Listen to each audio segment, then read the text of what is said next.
I ate alone in my car after graduation until the principal knocked on my window. If you've ever felt lonely during what should have been your proudest moment, this story might resonate with you. Before we begin, take a moment to like this video and subscribe to our channel for more emotional journeys that will touch your heart. Now let's dive into a story about unexpected connections and second chances. I never imagined I'd be eating a cold burger alone in my beat-up Honda Civic on graduation day. The muffled sounds of celebration echoed from the school gymnasium. As I sat in the far corner of the parking lot, watching families take photos with their graduates through my fogged-up windshield, my own graduation cap and gown were carelessly tossed onto the passenger seat, the tassel hanging limply over the edge. The diploma, the one I'd worked so hard for, lay unopened in my lap. Everyone else had someone. Parents, grandparents, siblings, friends. They were all inside, beaming with pride, taking endless photos and planning celebration dinners.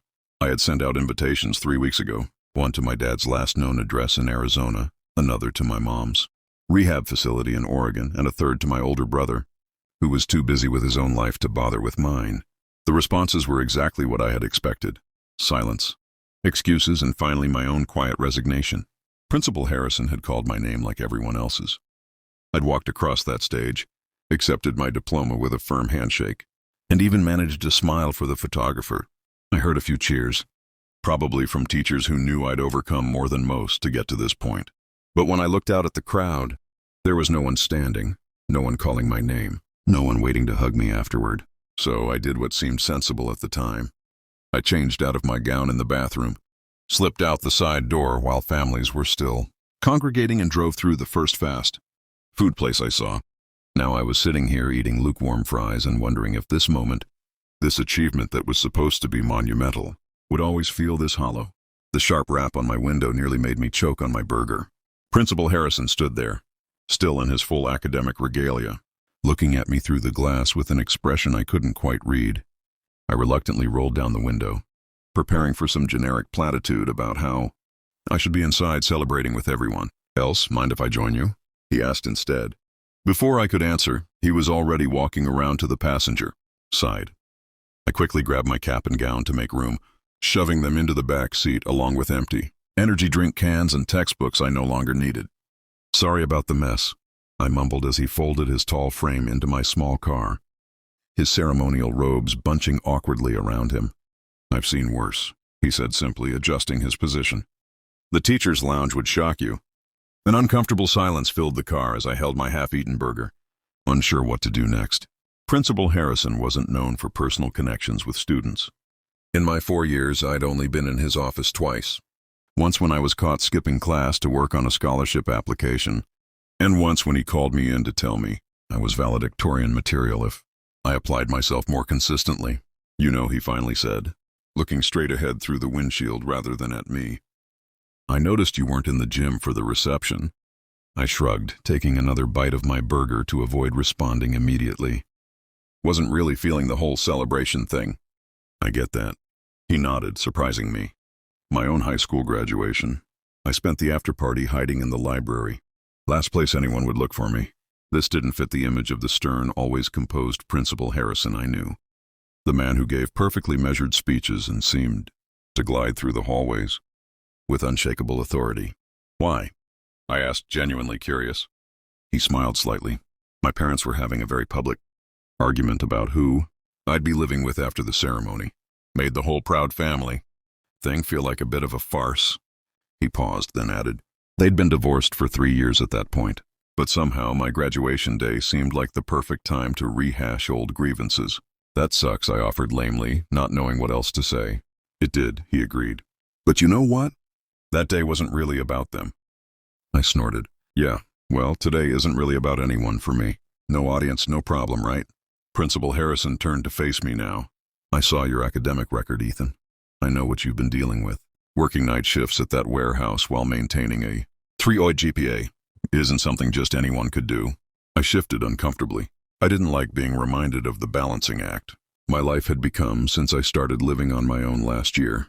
The juggling of work schedules with exam dates, the constant exhaustion, the way I'd sometimes fall asleep in the school library during my free periods, because it was the only quiet place I could rest. "It's not a big deal," I muttered.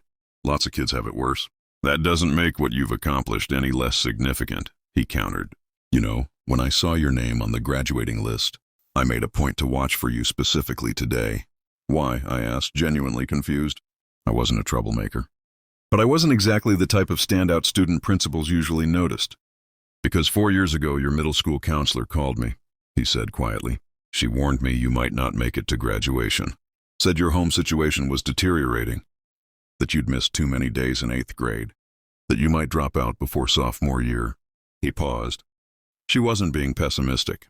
She was just looking at the statistics. Kids in your situation often don't make it. I remembered that time all too well. Mom's addiction getting worse. Dad leaving the eviction notice. Sleeping on friends' couches until, finally, my brother let me crash on his floor until he too decided I was too much responsibility.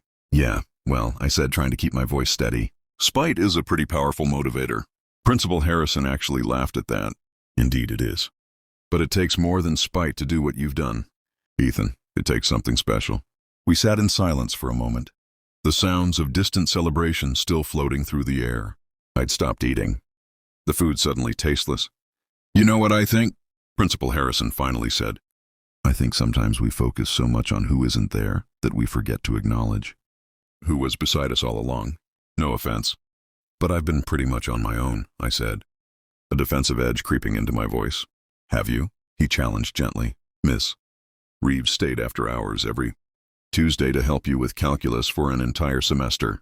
Coach Phillips let you use the school showers when your apartment's water was shut off for those 2 weeks. The cafeteria staff always made sure you got extra portions. He raised an eyebrow. And I seem to recall someone allowing you to sleep in the teacher's lounge that week you were between apartments. I felt my face grow hot. I didn't know he knew about that. Miss Coleman, the English teacher, had given me the key, making me promise to be out before 6 a.m. when the early teachers started arriving. You weren't alone, Ethan. Not really. You just didn't have the conventional support system. I looked down at my hands, not knowing how to process this. I'd been so focused on what I didn't have. Parents in the audience, family photos, a celebration, dinner, that I hadn't considered what I did have. Teachers who bent rules, staff who looked the other way, a principal who apparently paid more attention than I'd realized. I have something for you, Principal Harrison said, reaching inside his robe. He pulled out an envelope. This was going to be a surprise at the reception. But since you're here, I took the envelope cautiously. Inside was a card signed by what looked like the entire faculty and staff. Congratulations, Ethan, we're so proud of you. You're going to do amazing things. The messages filled every available space.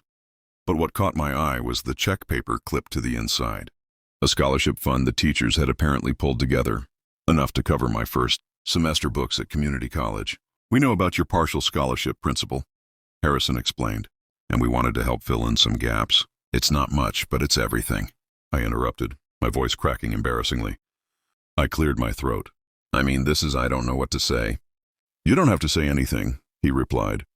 Just make sure it wasn't wasted on you. I nodded, not trusting myself to speak. Principal Harrison checked his watch. The reception will be wrapping up soon. I should get back. He opened the car door, but paused before getting out. You know, Ethan, people are shaped by those who show up in their lives, not just those who don't. He gave me a meaningful look. And sometimes we need to give others the chance to show up.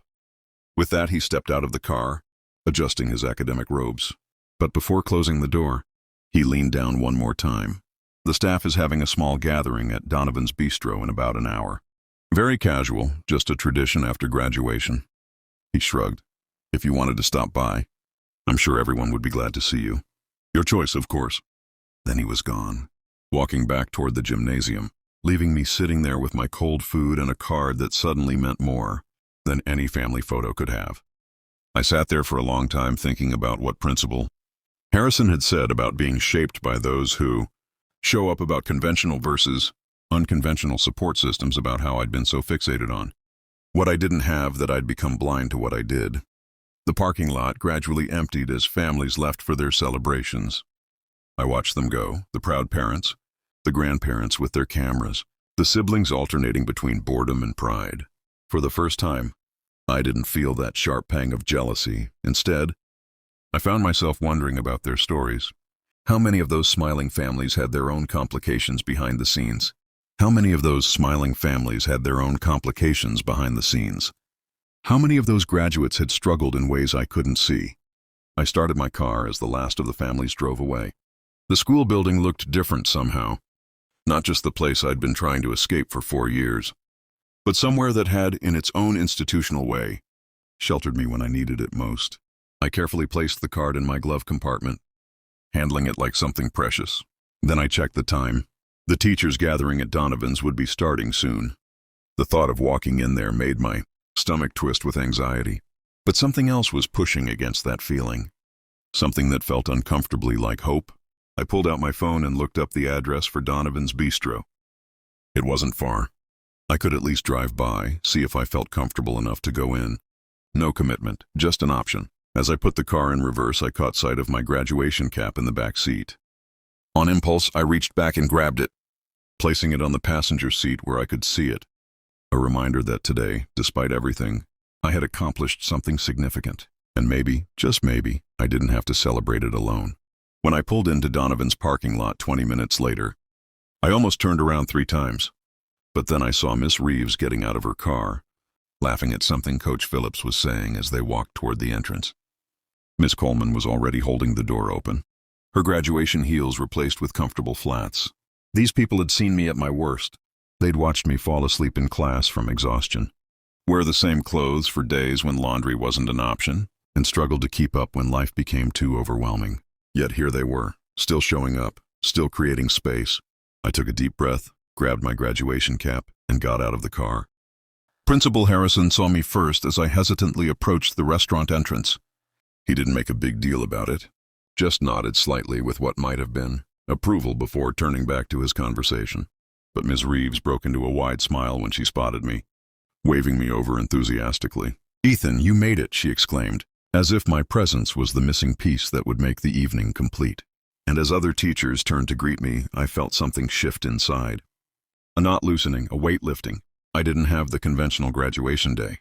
There were no parents beaming with pride, no family photos to commemorate the occasion, no relatives giving me cards with cash tucked inside. But as I stepped into that restaurant, surrounded by people who had quietly supported me for years, I realized I had something perhaps even more valuable.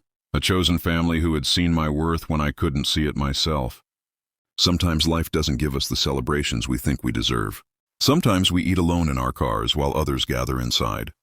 But sometimes, if we're lucky, someone knocks on our window and reminds us that we're not as alone as we feel. And sometimes that makes all the difference. If this story touched your heart, please consider liking and subscribing to our channel. Your support helps us continue sharing stories about resilience, unexpected connections, and finding family in unlikely places. Remember, you never know whose window you might need to knock on today, or who might be knocking on yours.